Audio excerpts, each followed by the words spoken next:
Urine leak normal part of ageing.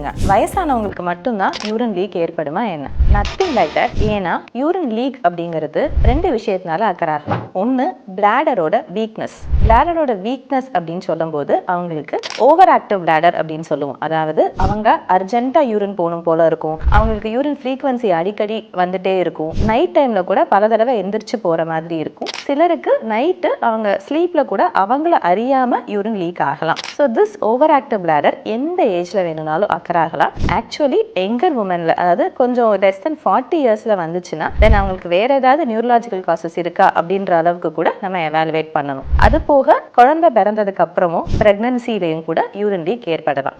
ஏன் older பீப்புளுக்கு நிறைய யூரின் லீக் நமக்கு தெரிய வருது அப்படின்னா, ஓல்டு ஆக ஆக ஹார்மோனல் சேஞ்சஸ்னால அவங்களோட பெல்விக் ஃப்ளோர் மசில்ஸ் வீக்கன் ஆகும். அது போக அந்த ஜெனிட்டல் சிஸ்டம்ல இருக்கக்கூடிய ஈஸ்ட்ரஜன் குறையிறனால அவங்களோட யூரின் கண்ட்ரோலிங் எபிலிட்டி ஆல்டர் ஆகும். ஸோ ஓல்டர் பீப்புளுக்கு இட் இஸ் காமன்லி சீன். ஆனால் இது ஓல்டர் பீப்புளில் மட்டும் இருக்கக்கூடிய டிசீஸும் கிடையாது. அதே மாதிரி இது வயசான வரக்கூடிய ஒரு நார்மல் ஃபினோமினா கிடையாது. அது கட்டாயம் கரெக்ட் பண்ணக்கூடிய ஒரு டிசீஸ் தான்.